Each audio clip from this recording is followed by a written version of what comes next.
Hello everyone, welcome back to Eduprep. Student, आज का जो वीडियो हम आपके लिए लेकर आए हैं वो है मोड ऑफ न्यूट्रिशन पार्ट 3। यानी कि इस सेशन में हम बात करने वाले हैं न्यूट्रिशन इन ह्यूमन बींग्स। तो बेसिकली मैंने न्यूट्रिशन जो था यानी कि कौन कौन सी न्यूट्रिएंट्स ह्यूमन बींग्स को चाहिए होता है वो मैंने आपको लास्ट वीडियो में डिस्कस कर दिया था। बट इस पार्ट में हम डिस्कस करने वाले हैं the process of digestion in human beings. किस तरीके से ह्यूमन बींग में डाइजेशन होता है, एब्जॉर्प्शन होता है, एसिमिलेशन होता है, वो पूरा प्रोसेस किस तरीके से होता है वो इस पार्ट में डिस्कस करने वाले हैं। तो स्टूडेंट, यहाँ मैंने आपको एक पिक्चर दिया है। उस पिक्चर में मैंने सारे जो ऑर्गन्स है डाइजेस्टिव सिस्टम के, उन सारे ऑर्गन्स के फंक्शंस ब्रीफ कर दिए हैं। तो ये कंप्लीट पिक्चर जो है ये पूरा का पूरा कंप्लीट डिस्क्रिप्शन है, पर इसी पिक्चर को मैं आपको अभी एक्सप्लेन करूंगी ताकि आपका जो ये पूरा जो टॉपिक है प्रोसेस ऑफ डाइजेशन का इन ह्यूमंस ये क्लियर हो सके। तो पहले हम बात कर लेते हैं हमारे आज के टॉपिक के बारे में जो है प्रोसेस ऑफ डाइजेशन। तो बेसिकली जब हम बात करते हैं स्टूडेंट प्रोसेस ऑफ डाइजेशन की, तो आपको याद रखना है कि ह्यूमन बीइंग का जो पूरा का पूरा न्यूट्रिशनल प्रोसेस था हमने डिस्कस किया था कि वो 5 स्टेप्स में कंप्लीट होता है। ठीक है, जिसमें सबसे पहला स्टेप था इंजेशन का, यानी कि फूड इनटेकिंग का। फूड लेने के बाद डाइजेशन का प्रोसेस होता है। बट स्टूडेंट, यहाँ पर मैं आपको पूरा प्रोसेस जो है वो ब्रीफ कर रही हूँ, उसके बाद जो इसका डिस्क्रिप्शन है वो मैंने आगे रखा हुआ है। तो हम पहले एक एक करके सारे पॉइंट्स डिस्कस कर लेते हैं, उसके बाद हम डिस्क्रिप्शन पे जाएंगे। जो स्टूडेंट याद रखिए, जो प्रोसेस ऑफ डाइजेशन है ह्यूमन में वो माउथ में स्टार्ट हो जाता है, यानी it begins in the mouth. जो टीथ होते हैं दे हेल्प इन ग्राइंडिंग। तो जो सबसे पहला हमने डिस्कस किया वो है टीथ का फंक्शन।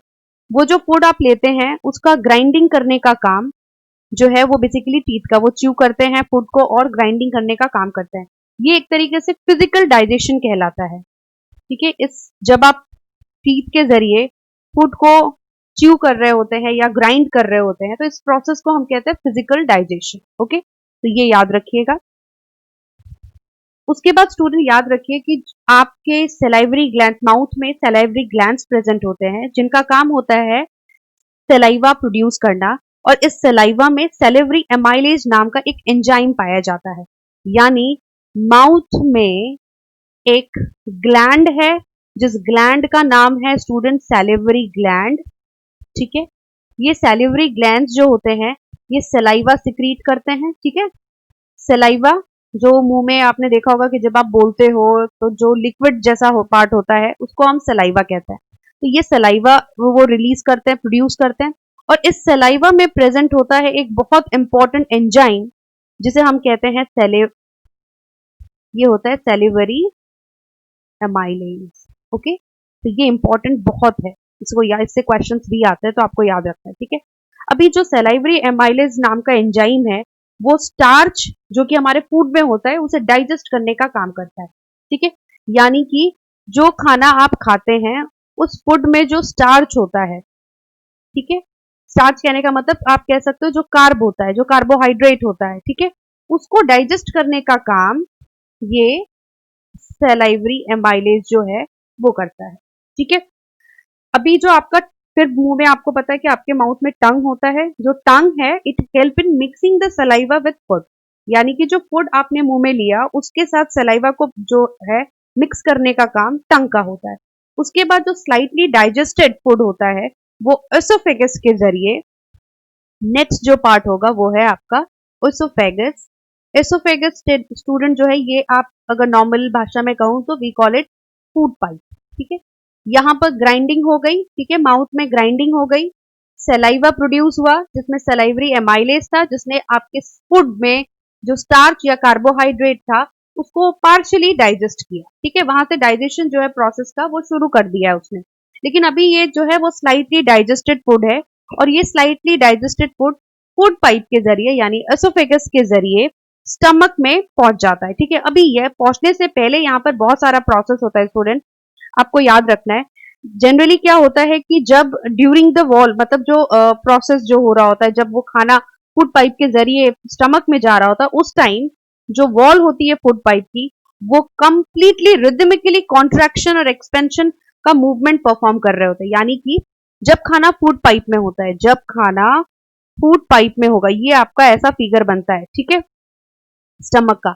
यहां जब खाना होता है फूड पाइप में तो इसकी जो वॉल होती है फूड पाइप की, जो वॉल होगी फूड पाइप की, वो रेगुलरली कॉन्ट्रैक्ट और एक्सपेंड कर रही होती है, ठीक है। यानी उनमें कॉन्ट्रैक्शन एंड एक्सपेंशन का प्रोसेस रेगुलरली हो रहा होता है, ठीक है। तो इस एक्सपेंशन की वजह से जो फूड होता है वो उस पूरे फूड को स्टमक में धक्का देते हैं, उसे पुश करते हैं ताकि वो खाना आराम से जे शेप्ड ऑर्गन यानी कि स्टमक में पहुंच जाए। तो अगर आपसे पूछा जाए कि स्टमक का शेप, तो it is J shaped organ, ठीक है। फिर क्या होता है, इसी कॉन्ट्रैक्शन एंड एक्सपेंशन को जो अभी हमने डिस्कस किया, फूड पाइप की वॉल जो दिन कॉन्टिन्यूअसली कॉन्ट्रैक्ट और एक्सपेंड कर रही होती है, हम इस कॉन्ट्रैक्शन एंड एक्सपेंशन को कहते हैं पेरिस्टलेटिक मूवमेंट, ठीक है। ये याद रखिएगा, पेरिस्टलेटिक मूवमेंट। तो दिस इज कॉल्ड पेरिस्टलेटिक मूवमेंट। अभी इस मूवमेंट के जरिए क्या होगा, जो स्लाइटली डाइजेस्टेड फूड था वो जो फूड पाइप है उसे स्टमक में पुश कर देते हैं। स्टमक मैंने अभी आपको बताया it's a J shaped organ जो कि एब्डोमेन के लेफ्ट साइड में प्रेजेंट होता है, ठीक है। ये याद रखिएगा, जो जे शेप्ड स्टमक है आपका, ये left side of abdomen present होता है, ठीक है। Left side of the abdomen present होता है, क्लियर, ओके। स्टमक की जो वॉल होती है स्टूडेंट, उसमें 3 ट्यूबुलर ग्लैंड प्रेजेंट होते हैं। अभी क्योंकि खाना कहां पहुंच गया है आपका, स्टमक में, तो यहां पे इंपॉर्टेंट पॉइंट जो है वो मैं आपको बता रही हूं। स्टमक में 3 ट्यूबुलर ग्लैंड्स प्रेजेंट होते हैं। So they are 3 tubular gland present in stomach, ठीक है। अभी इनका काम क्या है वो बहुत जरूरी है और वो जानना इंपॉर्टेंट है। जो स्टमक है उसमें ये काम करते हैं डाइजेस्टिव जूसेस को सिक्रीट करने का।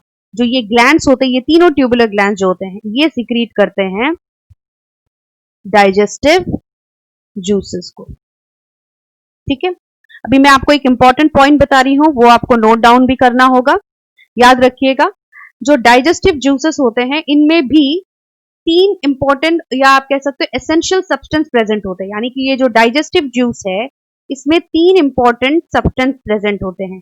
पहला है हाइड्रोक्लोरिक एसिड, ठीक है, HCl।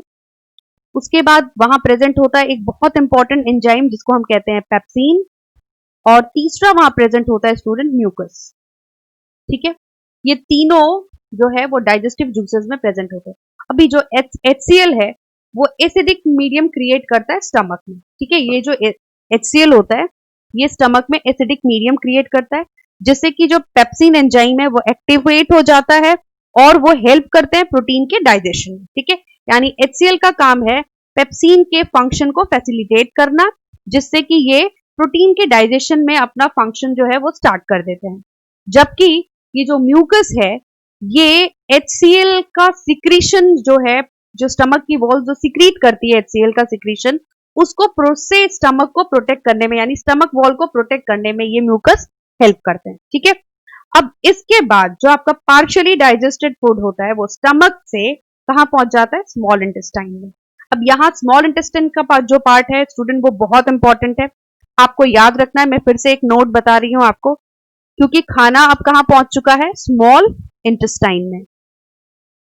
यहां हमें जो पॉइंट याद रखना है, सबसे इंपॉर्टेंट क्वेश्चन जो यहां से पूछा जाता है कि सबसे लार्जेस्ट पार्ट कौन सा होता है एलिमेंट्री कैनाल का। तो हम इंटेस्टाइन, स्मॉल इंटेस्टाइन को स्मॉल बोलते जरूर है, बट ये याद रखिएगा ये आपकी पूरी एलिमेंट्री कैनाल का सबसे बड़ा यानी कि लार्जेस्ट पार्ट होता है, और ये कॉइल्ड फॉर्म में प्रेजेंट होता है, ठीक है। यानी कि इसका जो अरेंजमेंट होता है वो कॉइल्ड फॉर्म में होता है।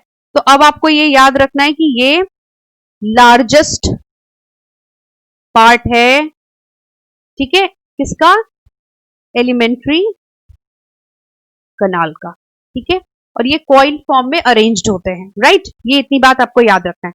अभी इससे और साथ में एक इंपॉर्टेंट पॉइंट ये भी कि जो ह्यूमन बीइंग के केस में जो कंप्लीट डाइजेशन होता है, यानी कि जो स्मॉल जो भी कॉम्प्लेक्स फूड लिया गया था उसका जो कंप्लीट डाइजेशन होगा वो इसी स्मॉल इंटेस्टाइन में होता है, ठीक है। अब प्रोसेस डिस्कस करते हैं कि प्रोसेस किस तरीके से होता है। तो बेसिकली खाना आप कहां पहुंच गए, स्मॉल इंटेस्टाइन में। स्मॉल इंटेस्टाइन में स्टूडेंट 2 ग्लैंड्स होते हैं, लीवर और पैनक्रियाज। यहां पर 2 ग्लैंड बहुत इंपॉर्टेंट है, लीवर और दूसरा जो है वो है पैनक्रियाज, ठीक है। इनके बहुत इंपॉर्टेंट फंक्शंस हैं। अब इनका जो अभी आपको यहाँ पे याद रखना है कि जो लीवर और पेनक्रियाज होते हैं, इनका सिक्रीशन जो है वो स्मॉल इंटेस्टाइन रिसीव करता है। ठीक है, लीवर जो है वो बाइल सिक्रीट करता है, तो लीवर होगा वो सिक्रीट करेगा बाइल। अभी बाइल के बारे में भी थोड़ा सा बता देती हूं आपको। It's a greenish yellow liquid, it's a greenish yellow liquid, ये ग्रीनिश येलो लिक्विड है और ये लिवर में प्रोड्यूस होता है और गैल ब्लैडर में ये स्टोर होता है। ठीक है, ये भी आपको याद रखना है कि ये प्रोड्यूस कहां पे होता है, यानी बनता कहां पे, लिवर में, लेकिन इसका ये स्टोर कहां पे जा होता है, ये स्टोर होता है गैल ब्लैडर में। ठीक है, अभी दूसरा जो हम इंपॉर्टेंट बात कर रहे हैं कि इनके जो फंक्शंस है, बाइल के जो इंपॉर्टेंट फंक्शन होते हैं, बाइल का दो बहुत इंपॉर्टेंट फंक्शन है जो आपको जानना जरूरी है। तो मैं आपको यहाँ पे डिस्क्राइब कर रही हूँ, वो ध्यान से सुनिए क्योंकि बहुत इंपॉर्टेंट है। स्टमक में जो एसिडिक फूड इंटेस्टाइन में आता है, क्योंकि HCl के साथ मिला होता है, तो एसिडिक फूड जो होता है स्टमक से जब इंटेस्टाइन में आता है तो वो एसिडिक मीडियम में होता है। जो बाइल होता है वो उस एसिडिक फूड को एल्कलाइन मीडियम में चेंज करता है, ताकि जो पेनक्रियाटिक एंजाइम्स है वो उस फूड को जो कि पार्शियली डाइजेस्टेड है उस पर एक्ट कर सके। ठीक है, यानी कि वहां डाइजेशन का प्रोसेस वो फर्दर एक्सटेंड कर सके। दूसरा इंपॉर्टेंट फंक्शन होता है बाइल सॉल्ट्स का। जो बाइल सॉल्ट्स होते हैं वो फूड में जो फैट्स प्रेजेंट होते हैं उनको ब्रेक कर देते हैं स्मॉल ग्लोब्यूल्स में। ठीक है, जिससे कि एंजाइम्स उन पर इजीली एक्ट करके उनको डाइजेस्ट कर पाते हैं। क्लियर? तो आपको दोनों पॉइंट्स याद रखनी है जो मैंने अभी आपको डिस्कस की। अब फिर से फर्दर प्रोसेस पे आ जाते हैं। पेनक्रियाज, यहां पे मैंने आपको लिवर का पॉइंट बता दिया। अभी यहाँ जो पेनक्रियाज है स्टूडेंट, वो पेनक्रियाज जो होते हैं ये पेनक्रियाटिक जूस सिक्रीट करते हैं। ठीक है, ये पेनक्रियाटिक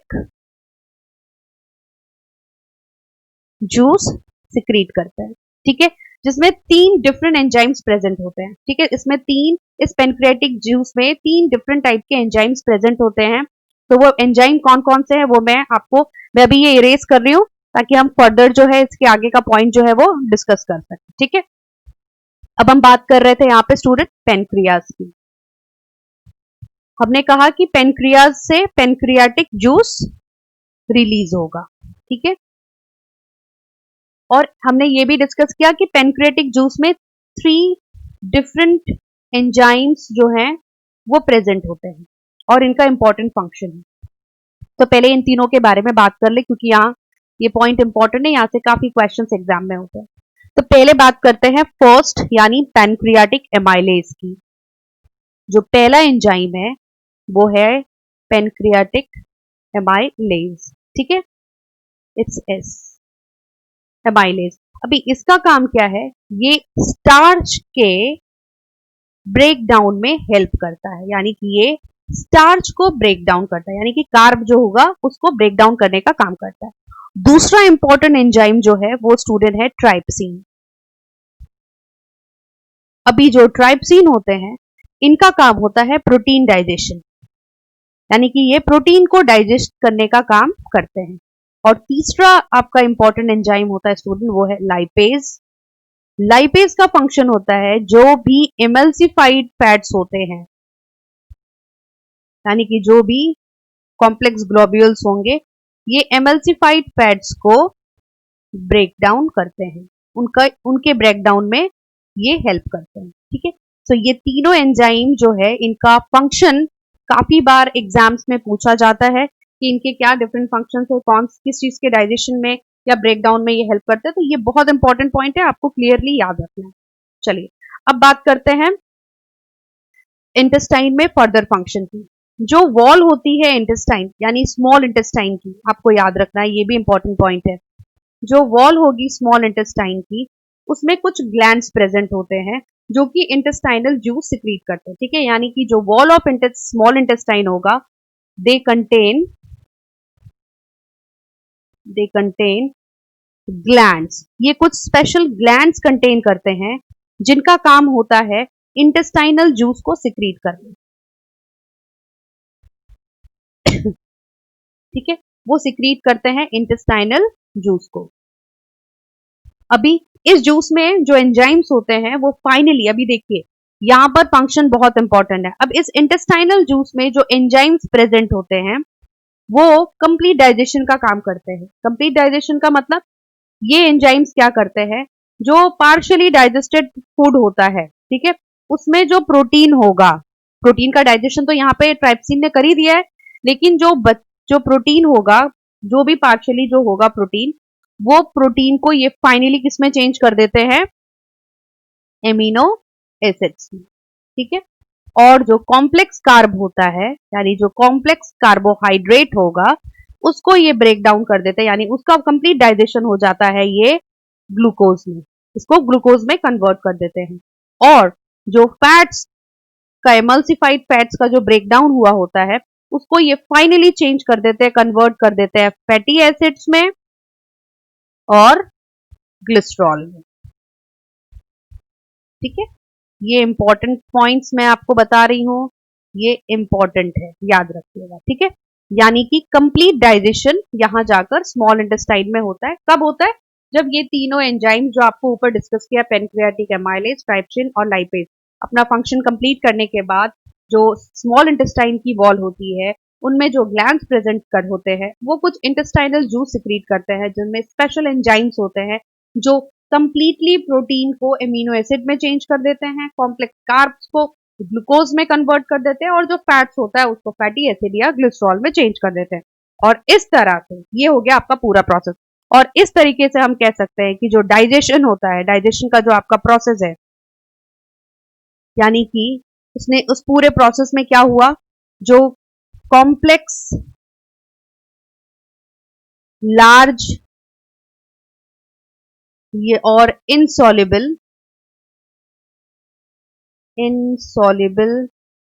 फूड मॉलिक्यूल को हमने क्या किया, इस पूरे प्रोसेस के जरिए, यानी इस पूरे प्रोसेस में वो किसमें चेंज हो गया, स्मॉल वाटर सॉल्युबल मॉलिक्यूल्स में। क्लियर हो गया? तो ये पूरा जो प्रोसेस है, यही है आपका डाइजेशन का। इसके बाद एब्जॉर्प्शन का प्रोसेस होता है, यानी जो इंटेस्टाइन्स होती हैं, उसमें जो विलाई होती हैं, वो फिंगर लाइक प्रोजेक्शंस होते हैं। वो विलाई का काम होता है, वो एब्जॉर्प्शन के एरिया को, सरफेस एरिया को बढ़ाकर वहां कंप्लीट एब्जॉर्प्शन करने का काम करता है। एब्जॉर्प्शन के बाद स्टूडेंट एसिमिलेशन का प्रोसेस होता है, यानी कि जो ल्यूमेन होता है फ्रॉम स्मॉल इंटेस्टाइन का जो ल्यूमेन होता है, वहां से वो सेल्स में जाता है, और सेल्स के बाद वो जो पूरा ब्लड है उसमें एब्जॉर्ब हो जाता है। उसके बाद होता है जो डिफरेंट बॉडी पार्ट्स है, जो सेल्स है, वो उसको यूज ऑफ करते हैं, जिसे हम एसिमिलेशन प्रोसेस करते हैं। और इस पूरे प्रोसेस के दौरान जो अनडाइजेस्टेड फूड होता है, वो हमारी बॉडी से रेक्टम के कॉन्ट्रैक्शन, यानी कि वहां जो स्फिंक्टर मसल्स होते हैं, उनके कॉन्ट्रैक्शन के बाद वहां से वो बॉडी से एक्सपेल आउट हो जाता है। तो ये है हमारा पूरा कंप्लीट डाइजेशन का प्रोसेस इन ह्यूमन बीइंग।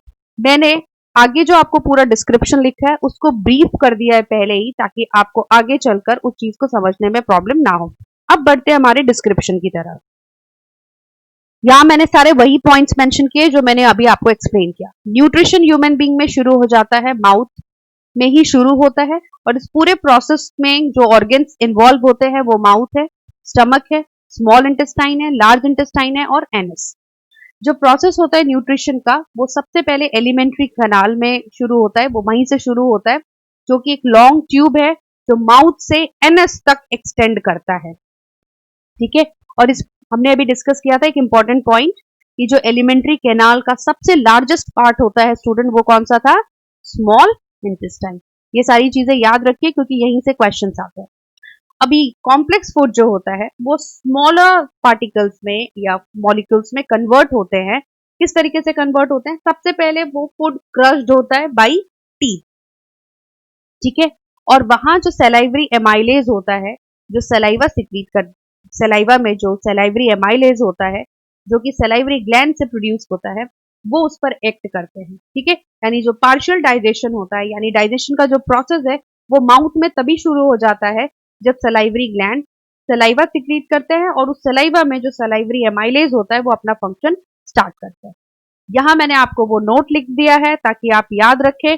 जो एलिमेंट्री कैनाल है, या जिसे आप डाइजेस्टिव ट्रैक्ट भी बोलते हैं, जिसे कॉमनली जो है उसको डाइजेस्टिव ट्रैक्ट के नाम से जाना जाता है, वो 9 मीटर्स का होता है, और वो एसोफेगस से एनस तक एक्सटेंड करता है, ठीक है। आगे बढ़ते हैं। सलाइवरी एमाइलेज जो है वो स्टार्च को ब्रेक डाउन करते हैं, ठीक है। जो कि एक कॉम्प्लेक्स मॉलिक्यूल है और उसको चेंज कर देता है शुगर में।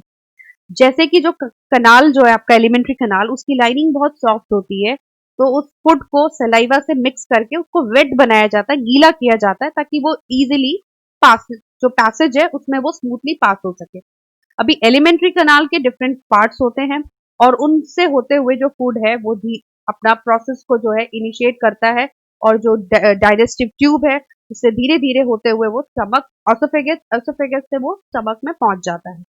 उसके बाद जो कनाल है, मैंने आपको बताया था, जो फूड पाइप होता है उसकी जो वॉल होती है वो रिदमिकली कॉन्ट्रैक्ट और एक्सपेंड कर रहे होते हैं, जिससे कि जो खाना है, जो फूड है, उसका फॉरवर्ड मूवमेंट हो सके। ठीक है, और इसी मूवमेंट को हम क्या बोलते हैं, ये मैंने आपको मेंशन किया था, पेरिस्टलिटिक मूवमेंट। ठीक है, जो कि गट में हो रहा होता है। ठीक है, जो फूड पाइप की जो वॉल है, मैंने आपको ऐसा फिगर बना के बताया था, जो फूड पाइप की जो वॉल होती है उसमें, जो वॉल में ये कंप्लीटली कॉन्ट्रैक्शन और एक्सपेंशन होता रहता है, जिससे कि जो फूड है वो फॉरवर्ड मूवमेंट के थ्रू स्टमक में पहुंच सके। ठीक है, food is taken to the stomach through the food pipe और ऑसोफेगस फ्रॉम माउथ, यानी कि जो खाना है वो स्टमक तक पहुंचता है माउथ से, किसके जरिए, एसोफेगस के जरिए।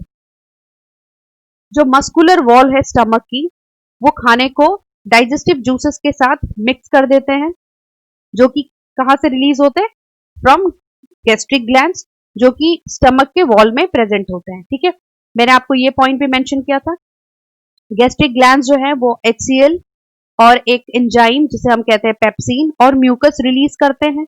ये जो एंजाइम पेप्सिन है, ये क्या करता है, उस फूड पर एक्ट करता है, और HCl जो है वो क्या करता है, उस HCl के फंक्शन को इनिशिएट करता है, फैसिलिटेट, हेल्प करता है। ठीक है, जबकि जो म्यूकस है वो inner lining of the stomach होती है, उसको प्रोटेक्ट करता है from the action of acid, यानी जो एसिड खुद उसका वॉल सिक्रीट कर रहा है, उसको नॉर्मल कंडीशन में रखने के लिए, यानी उस पूरे फंक्शन को अच्छे से परफॉर्म करने के लिए उस मीडियम का ज्यादा एसिडिक होना खतरनाक हो सकता है, और इसी को प्रोटेक्ट करने का काम कौन करता है, म्यूकस। ठीक है, आगे बढ़ते हैं। फ्रॉम स्टमक से जो एसिडिक फूड होता है वो स्मॉल इंटेस्टाइन में आ जाता है, the longest part of the alimentary canal, जो अभी हमने डिस्कस किया। और इस पूरा फंक्शन जो होता है यहां पहुंचने का स्मॉल इंटेस्टाइन में, उसको रेगुलेट कौन करता है, स्फिंक्टर मसल्स। ठीक है, जो एक तरीके की ओपनिंग मसल्स है।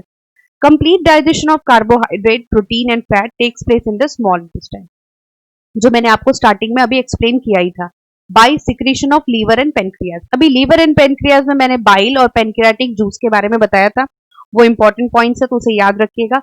बाइल का मैंने आपको बताया कि बाइल ग्रीनिश येलो लिक्विड होते हैं। ठीक है, जो प्रोड्यूस कहाँ पे होते हैं, बनते लिवर में, लेकिन ये स्टोर कहाँ पे जाके होता है, गैल ब्लैडर में, हमने ये अभी डिस्कस किया था। ये सब इंपॉर्टेंट पॉइंट है, स्टूडेंट याद रखिएगा। जबकि पेनक्रियाज से हमने कहा कि इसमें पेनक्रियाटिक जूस सिक्रीट होता है, जिसमें 3 डिफरेंट एंजाइम पाए जाते हैं, हमने वो एंजाइम को भी डिस्कस किया था। मैं एक बार फिर से बता रही हूँ, मैंने यहाँ पे बताया था आपको कि वो पेनक्रियाटिक एंजाइम्स जो है वो पेनक्रियाटिक एमाइलेज है, दूसरा हमने डिस्कस किया था वो ट्राइप्सिन है, और तीसरा हमने डिस्कस किया था वो लाइपेज है। इसका काम होता है स्टार्च का ब्रेकडाउन। ठीक है, ये स्टार्च के ब्रेकडाउन में हेल्प करता है, ये प्रोटीन के को डाइजेस्ट करने में हेल्प करते हैं, और ये एमल्सिफाइड फैट्स जो होते हैं उनके डाइजेशन में हेल्प करते हैं। क्लियर? अभी यहाँ पे नेक्स्ट पॉइंट देखिए, bile secreted by liver make the acidic food alkaline. ये फंक्शन हमने जो इंपॉर्टेंट फंक्शन डिस्कस किया था बाइल का, उसी में है। बाइल जो लीवर से सिक्रीट होता है वो एसिडिक होता है, उसको एल्कलीन करने का काम बाइल का होता है। ठीक है, ताकि जो वहां एंजाइम्स हैं वो उस पर एक्ट करके इस लार्ज जो फैट के जो लार्ज ग्लोब्यूल्स होते हैं उनको स्मॉलर ग्लोब्यूल्स में उन पर एक्ट करके उनको चेंज कर सके। अभी ये जो प्रोसेस होता है जिसके जरिए फैट, जो लार्ज मॉलिक्यूल ऑफ फैट्स होते हैं जो चेंज हो जाते हैं, कन्वर्ट हो जाते हैं स्मॉल ग्लोब्यूल्स में, वो पैनक्रेटिक एंजाइम्स की प्रेजेंस में, उस प्रोसेस को कहा जाता है इमल्सिफिकेशन ऑफ फैट्स। ये भी याद रखिएगा, यहां से भी क्वेश्चन आते हैं। ठीक है, ये 3 पॉइंट तो बहुत इंपॉर्टेंट है क्योंकि इससे काफी बार क्वेश्चंस एग्जाम में है। अब बात करते हैं आगे। Pancreas secrete pancreatic juice which contain enzyme trypsin to break for digesting proteins, lipase for digesting emulsified fats, जो मैंने अभी आपको डिस्कस किया। Wall of the small intestine contain gland, मैंने अभी आपको एंड में बताया था जब डिस्क्रिप्शन दिया था कि जो स्मॉल इंटेस्टाइन की जो वॉल होती है उसमें कुछ ग्लैंड्स होते हैं जो इंटेस्टाइनल जूस सिक्रीट करते हैं और जो फाइनली कॉम्प्लेक्स कार्बोहाइड्रेट को ग्लूकोज में, प्रोटीन्स को एमिनो एसिड में और फैट्स को फैटी एसिड और ग्लिसरॉल में चेंज कर देते हैं। ठीक है, ये मैंने आपको ऑलरेडी पहले एक्सप्लेन कर दिया है। Inner wall of the small intestine has finger like projections called villi. जो इनर वॉल होती है इंटेस्टाइन की, स्मॉल इंटेस्टाइन की, वहां पर फिंगर लाइक प्रोजेक्शंस होते हैं जिन्हें हम विलाई बोलते हैं। ठीक है, जो बहुत ज्यादा इनमें जो सब आप देख रहे हो फिगर में मैंने ड्रॉ किया है आपको, इनमें ब्लड वेजल्स की ये रिच सप्लाइड होती है, मतलब यहाँ पे बहुत ज्यादा ब्लड वेजल्स होते हैं और ये क्या करते हैं, एब्जॉर्ब फूड को जो है वो जो भी फूड होता है उसको एब्जॉर्ब कर लेते हैं। ठीक है, to all the cells of the body, absorb करके वो उनका काम होता है कि वो ब्लड वेजल्स के जरिए उनको ब्लड में आता है जैसे ही खाना, उसके बाद उसको वो पहुंचा देते हैं different part of the body में। और इसके बाद आपका प्रोसेस होता है, यहाँ पे एब्जॉर्प्शन का प्रोसेस हो गया, ये जो प्रोसेस है ये है आपका एब्जॉर्प्शन का। ठीक है, और जो एब्जॉर्ब फूड था उसे जब जैसे ही विलाई के जरिए वो ब्लड में पहुंचता है, एब्जॉर्ब होता है, उसके बाद जो सेल्स होते हैं उनको यूज अप कर लेते हैं। ये प्रोसेस जो यूज अप का होता है इसे हम कहते हैं एसिमिलेशन का। ये मैंने आपको लास्ट लेक्चर में बता दिया था। ठीक है, ये एसिमिलेशन यानी यूज अप होना। और फाइनली जो बॉडी में जितना भी अनडाइजेस्टेड फूड होता है या जिसकी जो जरूरत नहीं होती है, जो पार्शली डाइजेस्टेड होता है या अनडाइजेस्टेड होता है, जो एक्सक्रीटा होता है, वो रेक्टम के जो स्पिंक्टर मसल्स होते हैं उनके रेगुलेशन से वो बॉडी से बाहर निकल जाता है। तो ये है आपका पूरा का पूरा डाइजेशन का प्रोसेस। मैंने सारे इंपॉर्टेंट पॉइंट्स इसमें मेंशन कर दिए हैं, कंप्लीटली आपको डिस्क्राइब कर दिया। अगर फिर भी किसी पॉइंट में आपको कंफ्यूजन है या डाउट आता है तो आप हमें नीचे कमेंट सेक्शन में बता सकते हैं। आई होप कि आपको ये पूरा सेशन क्लियर होगा। ठीक है, आगे मैंने वही पूरा एक्सक्रीशन का जो पार्ट है वो आपको डिफाइन कर दिया है। जो अनएब्जॉर्ब फूड होता है वो लार्ज इंटेस्टाइन में चला जाता है, वहां और जो विलाई होती है उस वाटर को जो है वाटर एब्जॉर्ब कर लेते हैं और अनडाइजेस्टेड मटेरियल जो है वो जितना और बचता है, मतलब कि जो लास्ट जो स्टेप होता है वो लार्ज इंटेस्टाइन में होता है, वहां पे भी एब्जॉर्प्शन होता है। एब्जॉर्प्शन के बाद फिर जो फाइनली जो अनडाइजेस्टेड मटेरियल या फूड बचता है या जो भी रेस्ट ऑफ द मटेरियल होता है, यानी फीसेस के फॉर्म में, यूरिन के फॉर्म में, वो बॉडी या एनएस से यूरिनरी सिस्टम या एक्सक्रीटरी सिस्टम के जरिए बाहर हो जाता है। जो एक्सक्रीशन होता है वेस्ट मटेरियल का एनएस के जरिए, वो रेगुलेट होता है एनल स्फिंक्टर्स के जरिए। ठीक है, ये मैंने अभी आपको एक्सप्लेन किया था। मैंने सब कुछ आपको एक्सप्लेन कर दिया। अगर किसी भी पार्ट में आपको प्रॉब्लम आती है तो आप हमें कमेंट सेक्शन में बता सकते हैं। Okay, so this is all for today. मिलेंगे एक नए टॉपिक के साथ अपने नेक्स्ट वीडियो में। So student, thanks for watching.